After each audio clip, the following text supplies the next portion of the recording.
to take this, here's what I'd like to know, what I'd like to pursue next is, what do we need, A, and B, what is intellectually tenable at this stage in the scientific discoveries cannot be unknown, and the horrifying experience of the 20th century cannot be unlived and should not be forgotten. Okay, 2 quotations. George Washington, and this is coming to you, George Washington farewell address, reason and experience both forbid us to expect that national morality can prevail in exclusion of religious principle. National morality. He's talking about an old-fashioned idea, virtue. Tom Holland in Dominion. In the ancient world, quote, even skeptics who scorn the possibility that a fellow mortal might truly become a god were happy to concede its civic value, close quote. Whether you believe in Christianity or not, all 3 of you grant that that is our moral, those are the moral waters we swim in. Do we need to behave as if it were true? How do you sustain the kind of civic virtue that everybody senses a decent society needs? Well, so this is the question that Nietzsche, whose writings were given by the German government to soldiers marching to the Western Front, that he has posed most kind of challengingly, I think. And essentially, he is saying, can you have Christian values, Christian ethics, Christian morality without Christian belief? And his take, which has been very, very influential on me, is that communists, socialists, liberals, Nietzsche was particularly contemptuous of the English-speaking brand of liberalism, are essentially Christians manqués. They think that they have cast off Christianity, but they haven't really.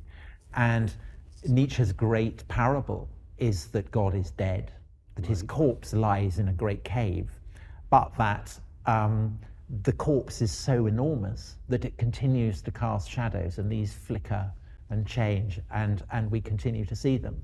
But that in the long run, this will generate convulsive process of change.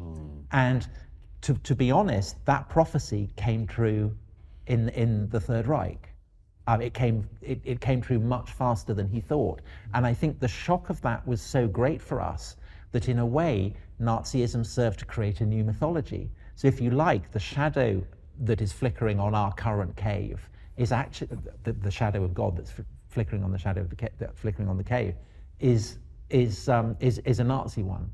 And rather than the devil, now we have Hitler. Rather than hell, we have Auschwitz. And that is why we are so haunted by the Nazis. That's why Douglas said, I can't believe we got onto the Nazis already. But I mean, we're bound to, because I think before the Third Reich, people, even if they weren't Christian, they would accept Christ as the kind of the moral exemplar. And they would say, what would Jesus do? I think by and large, people now say, what would Hitler do, and do the opposite. And people accuse, the joke, you go on social media, within 3 seconds, people will accuse you of being a Nazi. This is the kind of the great joke. But it's similar to the readiness that people in earlier ages might have said, to accuse people of being in hock with the devil or whatever. But we fear and dread and loathe the Nazis for deeply, deeply Christian reasons. Because the question that none of us ever really pause to think is, well, what was so wrong with what the Nazis said?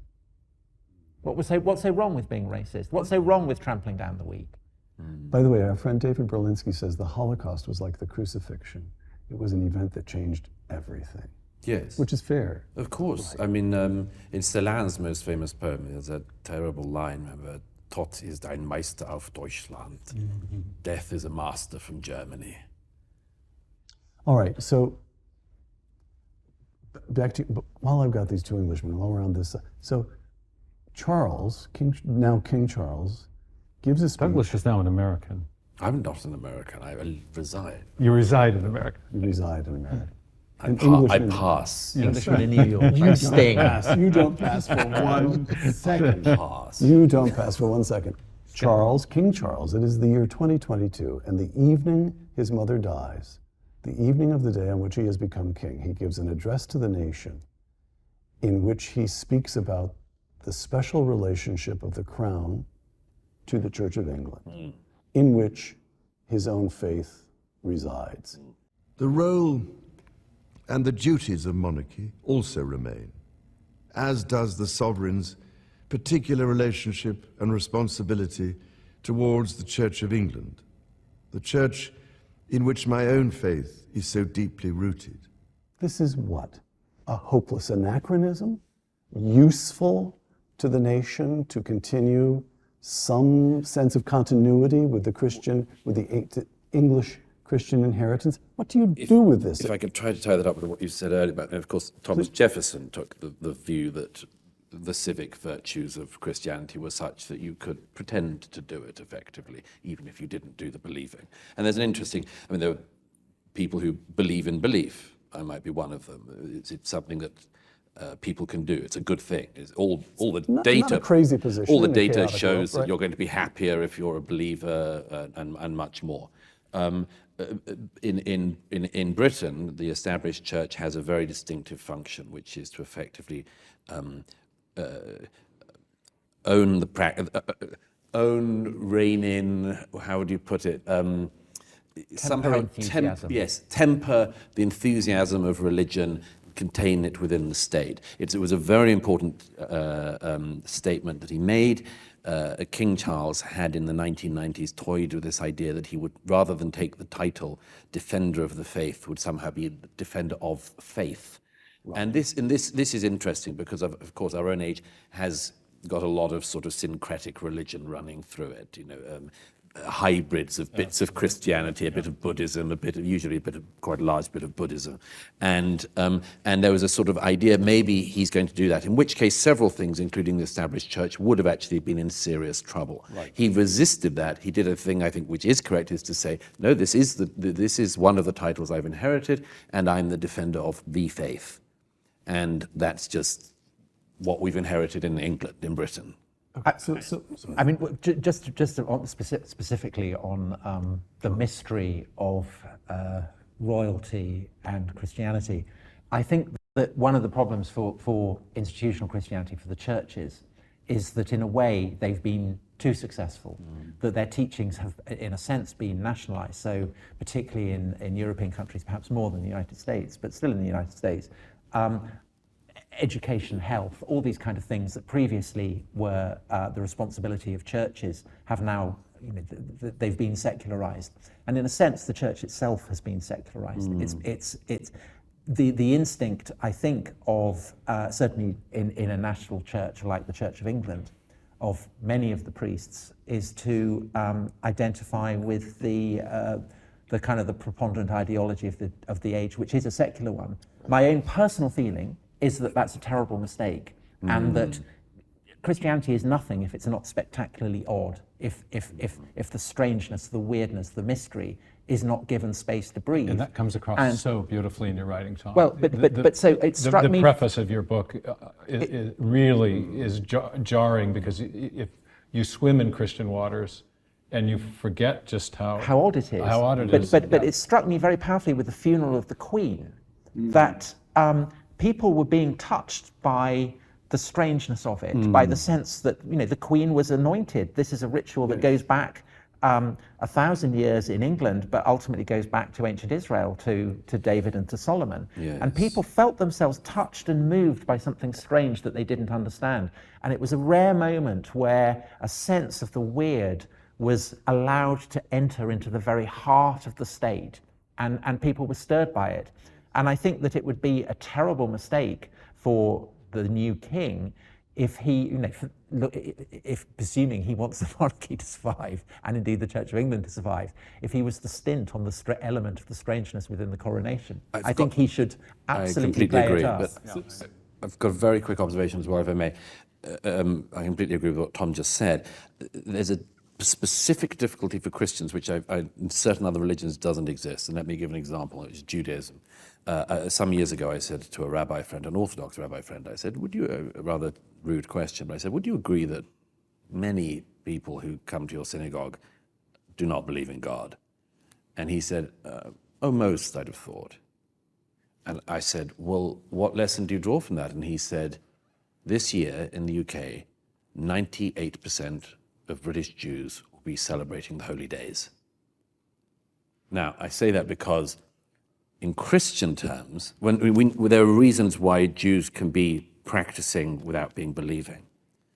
And there was a debate There are a lot about of bishops who would believing take that and deal. belonging. Well, yes, but what does it mean to be a Christian who wants Christian tradition to continue, but cannot go to the church or thinks other people can go for them? All right. Well, this is what I appreciate about these two gentlemen so much, is that they both have this deep appreciation of the importance of Christianity and genuine belief in God. And at least in Douglas's case, can't quite get themselves over the line to belief. I don't quite know where Tom stands on that, but I'm used to engaging these very angry atheists who hate Christianity and hate belief in God. But in a piece I did for the Jerusalem Post last summer, eulogizing the great physicist Stephen Weinberg, I talked about this, that there was the old new atheists, the Richard Dawkins, and Weinberg was one of them, Sam Harris and Christopher Hitchens. But there's a kind of new atheist, people who authentically lament the loss of Christian belief in the Christian, of a theistic foundation, a Judeo-Christian foundation for our culture, but authentically also can't themselves come to belief. And I have hoped that my own work might open up that discussion in a new way, because we've inherited all this baggage from the Enlightenment and the rise of scientific materialism, figures like Darwin, Marx, and Freud from the late 19th century who so shaped the worldview of the 20th century. And yet I think there is a very legitimate and genuine intellectual opportunity to reassess these deep questions apart from the baggage of the religious wars. And within Christianity, I think there is a framework for explaining even how Christians can end up resorting to violence against each other, because there is this deep teaching about the fallenness of man and that affects us all. The human nature problem is not eliminated simply because you believe in Christianity.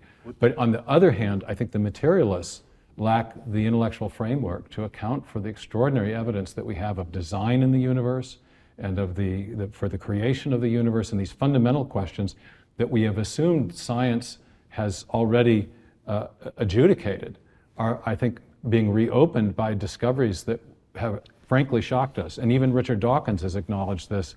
Last summer he talked about he was knocked sideways with wonder at the discovery of the digital signal, or the digital processing of information inside cells. It was not anything he expected from his blind, pitiless processes. Stephen, let me hit you. Yeah. And I feel bad for Stephen, in this clip and throughout this interview process. It seems that he's trying to get into the conversation, but it seems that Peter is directing most of his questions and queries to, Douglas and to Tom. So let me start off with what Stephen was talking about, give him some credit and some due, and then go back to some points that were made by Douglas and Tom.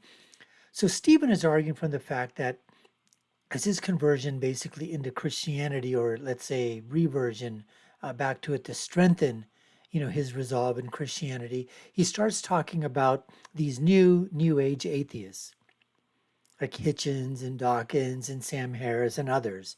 And he basically says that they sort of lament, or maybe they're sort of apologizing or apologetic in terms of Christian tradition, Christian values, Christian theism, but they just can't quite bring themselves to fully become a believer in the Christian faith, which is fine, which is okay. But he talks about that even they get, in his, I'll use my terminology, starstruck. Even they, when they see some scientific discovery, or there's something that's just so absolutely perfect and precise and concise, that is being, that is, you can see and feel and think about and touch in the real world, but you have no idea as to its inner mechanism and how it works so precisely and so perfectly that if just one thing were off, one tiny mechanism was off, it's not going to function properly. I mean, take a look, as he was talking about the digitalization, the messaging within the DNA cells, and how the communication process needs to be perfectly fine-tuned by nature or by God. But they can't bring themselves to say that there's a creator out there that's in charge of doing this, that's in charge of everything, and that nothing is in charge of the creator. They can't get past that point.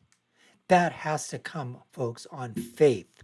Whether you're a Christian, whether you're Jewish, whether you're Muslim or Buddhist or Taoist, that has to come from faith.